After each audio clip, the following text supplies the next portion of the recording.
هلو، النهارده هناخد مع بعض chapter 5.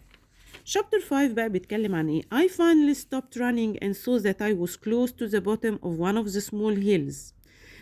The air was fresher here and the trees were taller. Suddenly from up the hill, something jumped behind me. I didn't know if it was a man or an animal, but it looked big and dangerous. I decided to walk back toward the beach, but then I saw him again. I realized it was a man, but he was running very fast from tree to tree. I remembered that I had a gun, and it made me feel safer. I decided to walk toward the man. When he saw me walking towards him, to my surprise, he came out from behind the tree and knelt down in front of me. Who are you? I asked. Ben Gunn, he said in a dry voice. I've not spoken to anyone for 3 years. The man had very long hair and skin that was burnt by the sun. His clothes were dirty and made of old sails. What happened to you?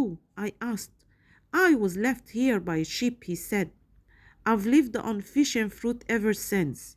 I dream of eating good food again. If I can get back to my ship, I'll give you bread and cheese, I said. He began to look worried. If you can get back to your ship, why? What's to stop you? He said. It isn't a problem with you, I replied. I'm a good man, he told me. I'm very rich too, he said in a quiet voice. I began to think that perhaps Bengan was crazy. Bengan saw I did not believe him. I'm rich and you can be rich too. Because you found me, he said. Then he looked worried and said, You didn't come on Flint's ship, did you? I realized now that this man could help me. No, Flint's dead.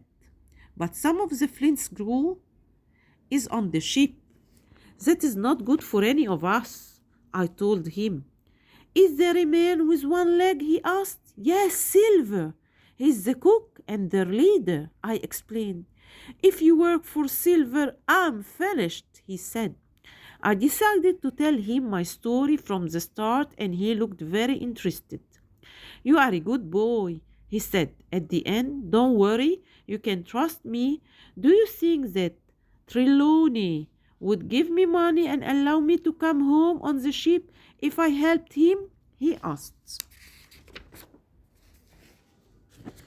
Of course, I replied, and he will need your help on the ship home, I'm sure. You are right, he said. You know, I was on Flint's ship when he hid the treasure here. He was with 6 men and they were on the island for about a week. We waited for them on a ship called the Walrus. One day, Flint returned to the ship on his own. The other 6 men were dead. We don't know how he did it. Billy Bones and Long John Silver were with me on the ship. They asked Flint where the treasure was. You can go on the island and look for it, he said. But you will be there on your own. I'm taking the ship home. 3 years ago, I was on a different ship. When we saw the island, I told our crew that Flint's treasure was on it. We spent 12 days looking for it. They were not happy when we found nothing. One day they went back to the ship and told me I could stay. Here is a gun and a spade. You can look for the treasure on your own, they said. So you tell Trelawney I would prefer to work for a man I can trust like him than with a group of pirates. I'll tell him, but how can I return to my ship from here? I asked him. I have a boat. I made it myself. We could go to the ship when it's dark. Suddenly, we heard the sound of a gun. They have started to fight, I said. We must be quick. I began to run back with Ben. He gave me directions and ran easily next to me. We heard more guns. Then I saw a flag flying above some trees. Goodbye for now. I'll see you later with chapter 6. Bye bye.